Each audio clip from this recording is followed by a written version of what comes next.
In this video, I'm going to show you how to manage your pro info and to create a pro team. Sorry, I was too lazy to make an intro.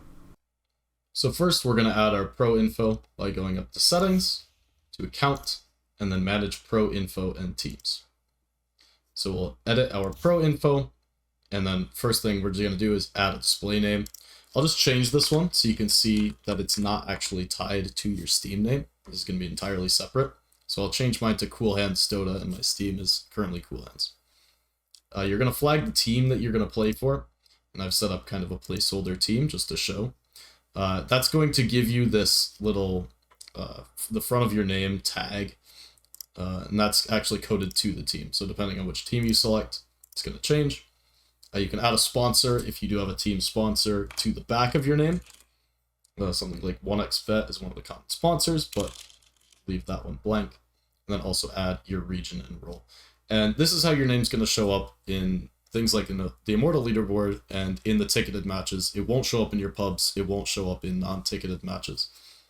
Just those two places is where you're going to see this one. So you can go ahead and click submit. And then just to show you, my pro info says Cool Hands Dota, but my actual Steam and how I'll come up in pubs is just going to be Cool Hands.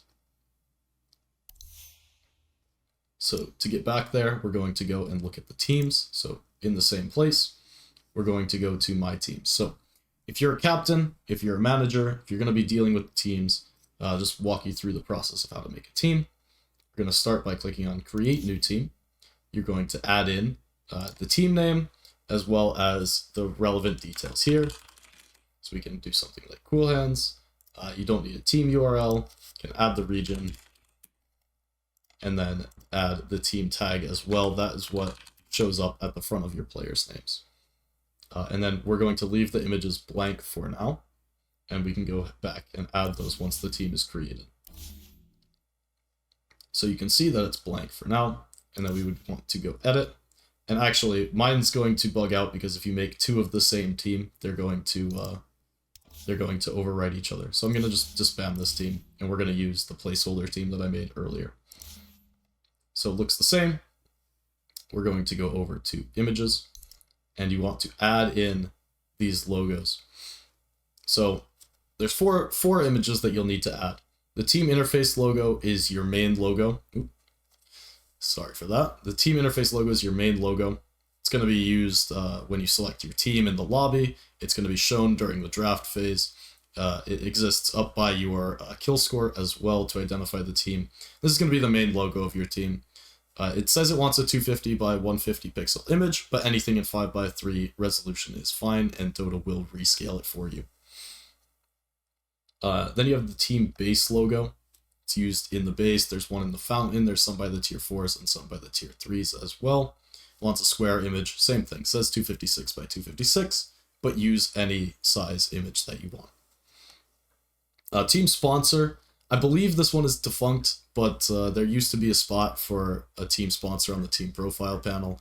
Every team I've seen just uses the same thing as the team interface logo. And as far as I know, it doesn't actually go anywhere, but do let me know if you know where it goes. Leave a comment, and I'd love to know, because as far as I know, it's defunct. And last thing is the team banners.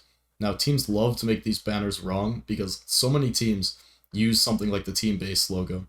Team banners want a square image as well, but each half of the image, left and right, is going to be put on half of the banner, with the left half on the front of the banner and the right half on the back to make it look like an actual flag. So you'll see in my image, there's actually two halves of the banner that are going to be combined to make one standing image, and the banner is actually only 128 pixels wide. I've got a separate video showing how to make these banners. That'll be down in the description. Go check that out.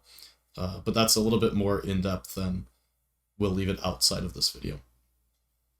And then last thing is, once you have the team all set up, you go ahead and save the images.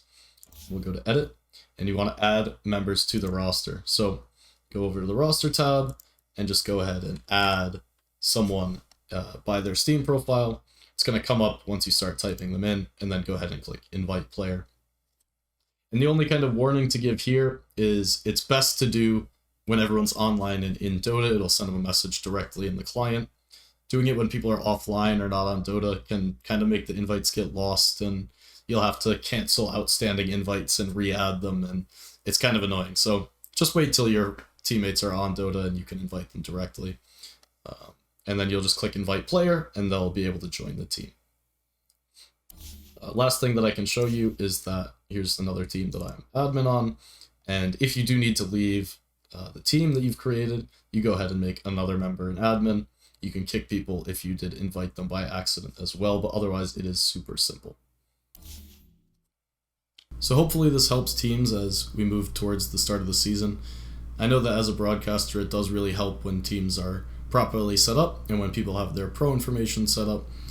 It just adds the layer of consistency where I know players are being called by the right names, they're not changing week to week. You can start to build out some knowledge of the players, and from a viewership and from a broadcaster standpoint, it makes a world of difference when every week players are going by the same names. You can start to learn the teams a whole lot better. So I'm excited for this season. I've got a couple more tutorial videos. Make sure you check out those. They'll also help get set up this season. And thanks for watching. Thanks for getting everything set up, and I'm looking forward to this upcoming season.